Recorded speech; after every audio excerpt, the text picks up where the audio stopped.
Well, it's been relatively quiet up here in Canada, so I thought I'd do another one of our Worst Women episodes. It's been a while since we played, and now that we have a whole fresh crop of feminazis, there's plenty to choose from.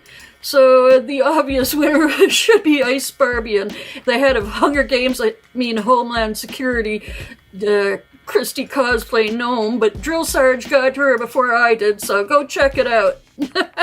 Unfortunately, you still have quite a list for this week's contestants. So let's start off with Press Secretary Barbie, Karoline Leavitt, whose fashion sense is as lacking as her sense of the truth. Damn.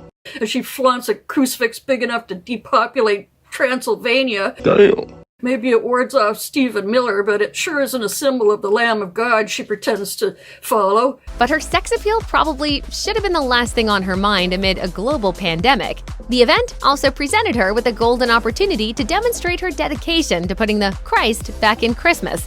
But we sure didn't see Leavitt's signature cross necklace hovering above the gown's neckline in the photo she posted to Instagram. Damn. She lies so much her lies contradict her lying boss's lies, and then she has to lie about their lying contradiction. I would be so embarrassed on the brazen lies, yeah. But also just when she comes out and with complete confidence says something that either Trump just contradicted or he's about to contradict, and he constantly embarrasses her by them just not, or she embarrasses herself or each other, where they're not on the same page. And I've never seen an administration this disjointed. We keep being told by advocates that this is the deal, they got it, it's done, it's achieved. But then we'll go away, but Trump said that the details haven't been fully fleshed out. So it's not finished, is it? Why did the White House announce this deal with the UK before all of the details were finished? That's not true, actually. I saw the fact sheet. I saw the deal as well before the president brought all of you in the Oval Office in the effort of transparency. You had the president and the prime minister on the phone talking to all of you directly about how this was a great deal, a phenomenal deal, and discussions will continue. But as I spoke to our ambassador Greer yesterday, this is how trade deals work. Next up is MTG, the BBB Barbie. After showing her the devastating polling, her orange master begged her not to run for Senate against John Ossoff. So she's back to her day job and being the loudest and most obnoxious member of the House. And last week she melted down on a subcommittee of Doge over the inclusion of transgender athletes in sports. She used a blown-up photo to misrepresent one of the witnesses, and when the original uncropped photo was shown, she lost her shit, banging on that gavel. And her tiny gavel refusing to recognize the congressman that revealed it. Here displayed behind me is the post that Mr. Lefelt put up. Mr. Lefelt came in here today saying that this is game day. You're right, Mr. Lefelt. This is game day. One moment. A point of order, please, You're Madam not. Chair. You're not. Okay, Madam Chair, I have a point of order. The document that you have up behind you is a misrepresentation of the actual post.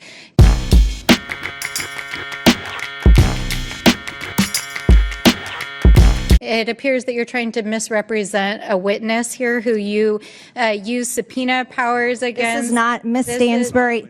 Miss Stansbury, this is not a point of order. The actual picture. Miss Stansbury, you're not recognized. Miss Stansbury, you're not recognized.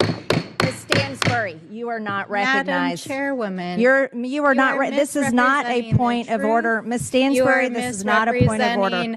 What this committee does, you are misrepresenting the witnesses. You are misrepresenting policy. You are misrepresenting. Miss Stansbury, you're not recognized. You're not recognized. That's not a point of order. You're abusing the rules of this committee. This is the post of Mr. Lefelt that he posted himself on his own social media. Next, we've got Nancy Mace, the attention whore Barbie, scarlet letter a-hole, who is so insecure about her femininity that she sees men's genitals disguised under women's clothes around every corner. She recently had a public freakout when a constituent simply asked her if she planned to hold a town hall and filmed herself freaking out and swearing at him and claiming she supports gay marriage, even though the poor guy didn't even ask about that. I do them every year. Every year. You want to keep going? Are you gonna do any more this Do you want year? to keep going and keep harassing me? I'm asking if You you're could gonna have any more gone town to a halls dozen this year. town halls last year. I asked if you're doing any more this year. It was one simple question. Yeah. Are you doing a town I've hall already this year? done one. I'll do Are plenty you doing more. any more this year? It was a simple question. You're always invited. Okay, sweet. Well, look And out by for the an way, actual invitation. I voted for gay marriage twice. What does that have to do So with me? I'm just saying, it has everything to do with you. Do you think everything about me has to do with gay marriage? do, That's absolutely. your first stance when you Yep. speak with me?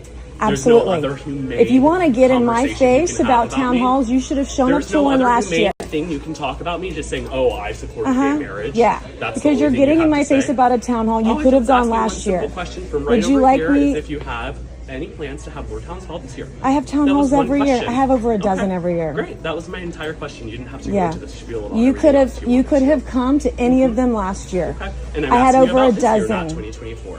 But Where for were the you the year right? before that? Okay. Or the year before that? It was a simple Oh, question. I because asked you know if what? have Because any you more that people you're on the going to left this year are or not. crazy. So I'm You're on the left. absolutely crazy. I'm absolutely You are. crazy. And get out of my face. You're insane. Goodbye. You're insane. You. You're gonna me. You're Yep. gonna be voted Bye. out so fast this year. I I'm can't not. wait for you to Not. go I into won the by dirt. so much. You're a disgrace to this state. That's what you are. You're a disgrace. I asked you a simple question, and you just to go on this tirade and tell me you. Yeah. You. Disgusting. Get out of my face. You. How about Get that? out of my face. You're nasty. Try. What's your You're name? nasty. What's your You're name? nasty. That's What's my your name? You say me? Yep, I That's sure the did. First thing you're gonna say to me is me for asking you a Absolutely. question. Get the out of my face. You. Now. You. You. You couldn't take me on, baby. This week, Mace had another opportunity to put herself on the persecution podium when a hearing was held for a 19-year-old who was accused of threatening her life in a post on Shitter. She branded them as a dangerous trans activist and complained to reporters that she now lives in fear and it's changed her family forever.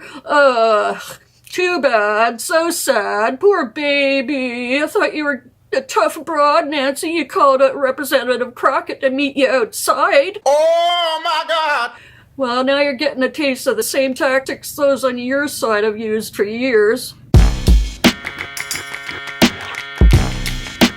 Next, we have Jeanine Pirro. Drunken, shrunken applehead Barbie. Who was just appointed as the AG of, or DA of DC during her run for New York AG. Her campaign was derailed in part when it came out they'd been receiving massive contributions from organized crime, as well as her attempts to place a bug on her husband's boat to catch him in an alleged affair. Was it a passing notion or a lingering obsession? The state attorney general candidate may have spoken more than once about the possibility of eavesdropping on her husband. Angry over her husband's alleged affair last summer, Jeanine Pirro called Bernie Kerik and apparently complained that for weeks she had been waiting for Kerik's people to act to plant a recording device on her husband's boat. Fox was sued by Dominion in large part due to her lies about the 2020 election being stolen. Her own executive producer on Fox described her as a reckless maniac who is nuts and who should never be put on live television. DC AG's office is the only U.S. attorney's office in the country that decides both federal and local crimes, and she's already put her wine glass stain on a press release outlining the punishment for two men involved in a shooting. And last, but definitely not least, is our winner, the AG Barbie, Pam Bondi. The House Judiciary Committee held a hearing this week on the growth of federal offenses and regulatory overreach, listing multiple actions taken since her appointment.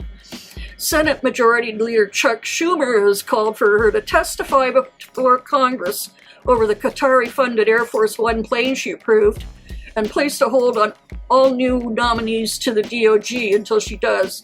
Bondi worked for Qatar at a rate of $115,000 a month as a lobbyist, and has been dogged by ethics scandals in Florida as well. After promising to release the Epstein documents, the department has so far only put out giant binders of previously released information. But she was caught on a secret recording by a right-wing reporter, James O'Keefe, saying that there are tens of thousands of videos of children to go through, something she had not disclosed to the public. Although after the leak, she ran to a podium to a microphone. And even Alex Jones is claiming that she's covering something up for the administration. No shit.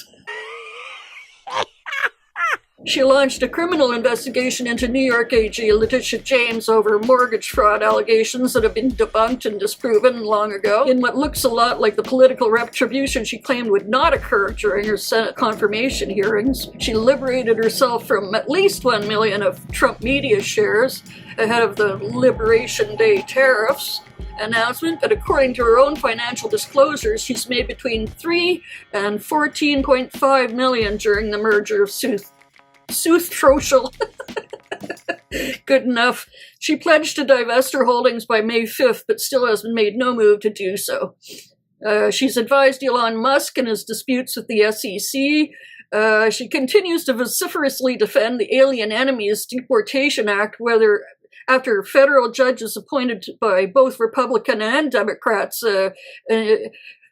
turned it down or said it was unconstitutional, and even SCOTUS ruling it's unconstitutional. The private prison company that locks up immigrants is one of her clients and was awarded a $1 billion contract. Bruh. Oh my God, bro. Oh my God. Oh, and why not sprinkle on a little nepotism for a good measure? Her brother, Brad Bondi, is now in the race to lead the DC bar.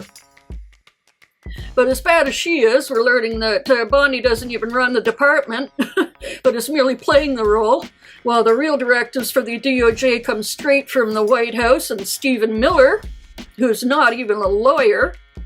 And even Republicans know that this is not normal. There's been a lot of conflict in private circles that Pam Bondi is a little irritated that she is not fully the leader of the DOJ. This started when Donald Trump put his personal lawyers in very high positions as subordinate to her, which really just signals you're going to do what the president says. You're going to do what Donald Trump says. This is no longer an independent agency. She's just there for the performative nature. It's all optics, right? And then they get into the fact that it's not really her who's in charge. It was clear from the start that Mr. Miller, Stephen Miller, who is not a lawyer, would exercise control inside the department, current and former Trump aides said. And then we'll finish with this. Quote, I can't recall an attorney general who seemed willing to subordinate to White House staffers. I have nothing but disgust for these vile, empty shells with their Botox foreheads, nose jobs, and cartoon lips injected with the fat from their own asses. Damn. Who are only animated by cruelty, inadequacy, and their fear of being tossed aside like tissue once they've been used up by the men who also despise them. Damn. All I can say is, see you next Tuesday. Hey, yeah, you. Before you click away to watch someone unbox a tactical toothbrush, let's talk about something real. Political Drain isn't just another content mill. We're a digital front in a very real war. Not with bullets, but with ideas, with action, and with solidarity. We pair urgent news with critical education. And we build community around actual resistance, not the hashtag kind. The kind that moves. But here's the thing. None of this is free.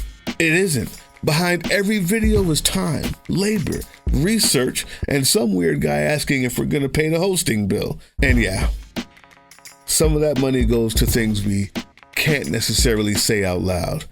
If you know, you know. Let's just say our special ops aren't Call of Duty LARPers. They're people making real moves to protect, uplift, and organize. You're not just funding a channel. You're funding a resistance network in a world where capital still calls the shots. Unfortunately, in a system built on artificial scarcity, even mutual aid has a price tag. And if we want to grow, if we want to win, we need your help. We need your help. So if you've got even a few bucks to spare, toss it our way. It's not for ads. It's not for merch drops. but for people making moves in the shadows so others can do it in the light. It's just us and you. So fund the mission, fund the fight, fund the future, because nobody's coming to save us. We save each other. That's how this works. Follow us on all these things you see here, and our link tree is in the description. Maybe even get some merch.